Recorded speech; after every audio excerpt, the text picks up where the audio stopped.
Prologue, the child of unseen knowledge. The awakening. Beneath London's muted skies, Adisa Ogunwale entered the world. A child of quiet intuition, his mind already stretched beyond the visible, reaching for understandings others simply missed. Yet, his true destiny wouldn't bloom amidst the city's terror concrete. It was tethered to the vibrant, red earth of Nigeria, a land where ancestral echoes waited, hushed and ancient, for him to finally hear. When Adisa turned 12, his world fractured and reformed. More than just a change of address, it was a profound homecoming, a reclaiming of something deep and ever-present. His family traded London's rigid order for the embrace of their homeland, a place where the unseen wasn't folklore, but a living, breathing entity, where knowledge wasn't taught, but absorbed into the very marrow of being. Amidst these rhythms of tradition, this storm of ancestral memory, Adisa found himself inexplicably drawn. Symbols coalesced in his dreams. Books stirred on their shelves.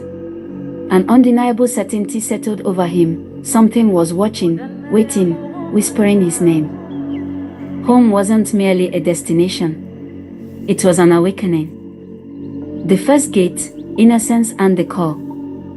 By 14, the whispers had amplified into a clamor. Still, he chose to deafen himself. Instead, he dove headfirst into the exhilarating current of Lagos nightlife, the blare of Fela Kuti, the easy laughter shared over sizzling suya, the magnetic pull of girls, the pure, unburdened freedom of youth. He sought out the shrine, immersed himself in village traditions, navigated the practical demands of school and university. He adapted. He thrived. 1. The cool weight of a water pot on his head felt alien initially, but soon it became a familiar burden, as routine as the shocking clarity of cold water baths beneath the searing sun. Everything was new, yet unsettlingly normal. Until it suddenly wasn't. The theft and the summoning of the seer. When his mother and the rest of the family returned to London for work, Adisa was left in charge. A teenager yet forced to shoulder the responsibility of a man. No safety net. No second voice of authority. Just him and his sister, who preferred to stay in the boarding school with her friends, so the house that now felt far larger than before was left with only him. At first, the independence thrilled him. A sense of freedom. A quiet rebellion. But the nights were different, draped the house in silence, the weight of its stillness pressing against the walls. The heat lingered, thick and unmoving, wrapping itself around Adisa's restless body as he lay in bed, staring at the ceiling. Sleep had been hesitant to take him, but when it finally did, it was abrupt, a plunge into unconsciousness so deep that the world around him ceased to exist. Until it didn't. A crash. A sharp, angry voice. Then another. Adisa's eyes snapped open, his mind sluggish from sleep, but alert enough to recognize the unmistakable sounds of arguing. Loud. Heated. Coming from downstairs. He groaned, rolling onto his side, willing himself to ignore it. Not tonight. Not now. But the voices grew louder, sharp edges slicing through the quiet, ripping apart what was left of his drowsiness. 2. Another shout. Furniture scraped across the floor. Irritated, Adisa threw the blanket aside and sat up. His limbs were heavy with exhaustion, but the disruption gnawed at his patience. It would be faster to resolve it than to try and sleep through it. Barefoot, he made his way down the dimly lit hallway, passing shadows cast by flickering lanterns.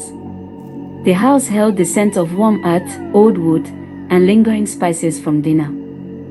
As he reached the staircase, the voices became clearer.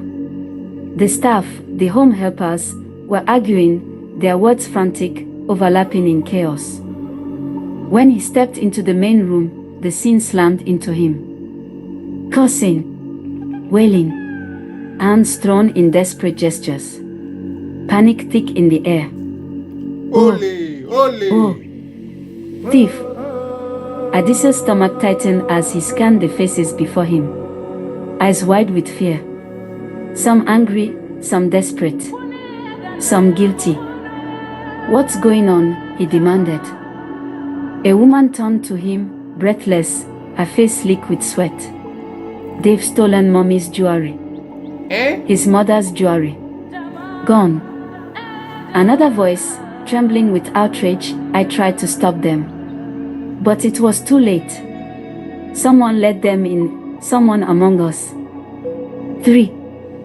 The accusation lingered in the air like smoke, wrapping itself around the room, poisoning its atmosphere. Someone had betrayed them. Someone had opened the doors to the thieves. Yay! Suspicion fell heavy, thick as the night itself. There would be an investigation. The guilty party was here. Among them. Then, a voice, old, steady, unshaken amid the storm. One of the elders approached Adisa, moving with slow purpose. "No one leaves," he murmured, voice quiet but full of unchallenged authority. "Round them up. We will summon the village seer. He will solve this case quickly." Adisa watched him, his pose steady despite the chaos. The village seer. Not just a man of wisdom, but of knowledge beyond the seen. Beyond the explainable. The investigation begins, the seer's arrival. The air inside the house was thick with suspicion. Every whisper